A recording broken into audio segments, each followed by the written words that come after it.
Well, this morning is a gray morning. It's one of those like spring Midwestern mornings where everything is sort of dark, and some people say gloomy, but I actually think of it as kind of cozy. I love these kind of days. It was raining a little while ago, and that is like the spring just coming and clearing everything away and making space for green plushness. So anyway, I was driving this morning, and I came to a stoplight, and across the way from me, I was kind of watching the other cars, and there was this person who was in the front of the line who had kind of come to the front of the line a little skewed, and the light turned green, and they didn't go right away, and they sort of hesitated for whatever reason. And the person behind them, the second person in line, was just honking, and as I was driving past, I saw the person in the second person in line just like raging in his car and like giving him the finger and, just super upset. And I drove past. This all happened in a matter of seconds, of course, but I just thought, wow, buddy, what is going on with you that this is like such a big deal that you have to wait 5 seconds for somebody to start out at the light? Maybe there was something else that had happened before I had seen it. That's possible. Maybe, he knew this person. I have no idea what the story was. What it appeared to be is somebody completely freaking out. And I just thought, what kind of life are you living right now that you can be so upset at this thing that doesn't matter in the slightest? And what are you really upset about? What's really going on for you? So, I don't know. That was to me like, I remember being at that point in my life where I was just upset about everything. And it wasn't about the guy taking 5 seconds to go on the green. It was about what was going on for me. And, at some point in my life, I was in this position of like, do I continue this relationship, or do I say, that's enough? It's time to stop. And, many of us have been in that situation where we have to decide, okay, what is it that I'm doing in this relationship? Is it working for me? And sometimes that's a romantic relationship, but sometimes it's not a romantic relationship, right? Sometimes it's a relationship with family or other people that we love. And we have to start thinking about like, okay, what is it in this relationship that's working for me, and what's causing the actual harm? So I wanted to talk just a few minutes today about when do we know when it's time to go, right? When do we know when enough is enough? When do we know that it's time to say no more? And one of the things that's fascinating to me and sad is so many people that I work with have put up with really difficult situations in their lives. And all of us have difficult situations. But what I'm saying is sometimes I work with people and they are in relationships where they are called names, where they're told that they're no good, where they're really not in any way really loved or uplifted. And that relationship is really hard. And so I wanted to say, like, there's some really obvious things that we can look at and say, is it worth it in this relationship to stay in? If someone's treating you really badly, and if you are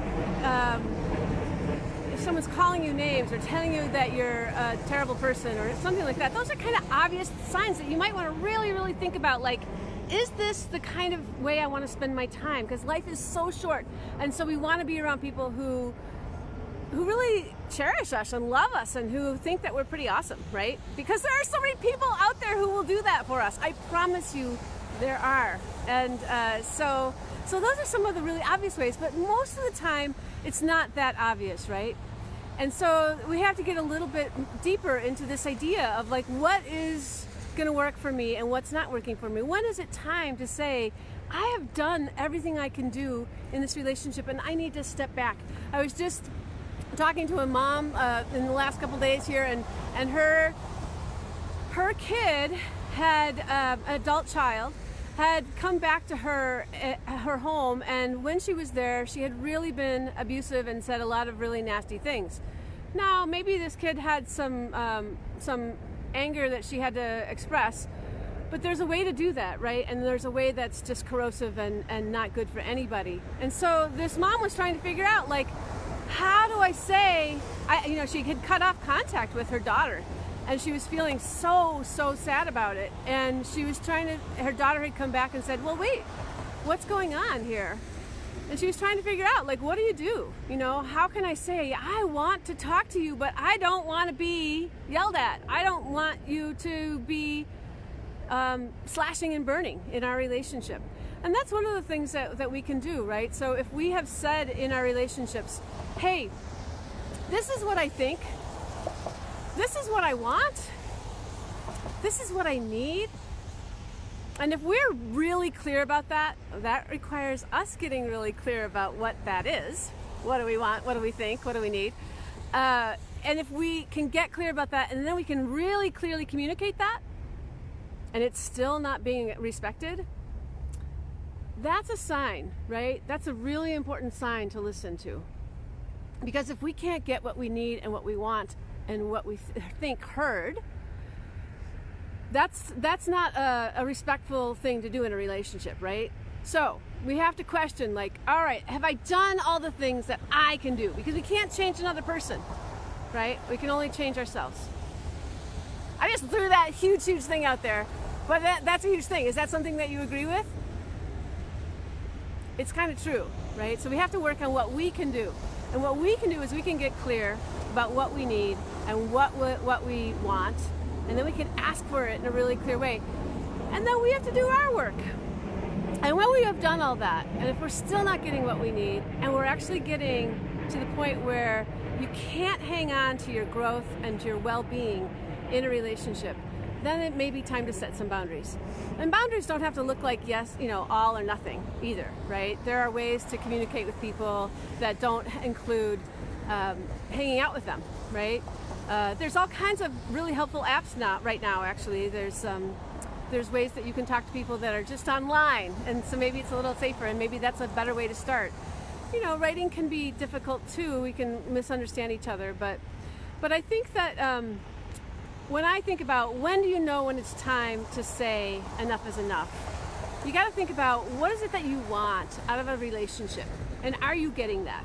And if you're not getting that, can you do the work on yourself to give that? Are you giving what you want to get? And have you done all the things that you can do? And have you been very clear about what you're after? Because if all of those things are true, and you're still in a situation where you're just not getting a relationship that's working for you, then it's time to start thinking about some boundary setting, right? All right, you all. Well, gosh, it is a gorgeous day. I hope that you love the misty, moisty grayness, and that wherever you are, the weather is just exactly what you need it to be today. And this is Ann O'Connor from Metamorphics, where we help you become what you want to be, who you want to be, and when you want to be it. So have a great day, and I'll see you again tomorrow.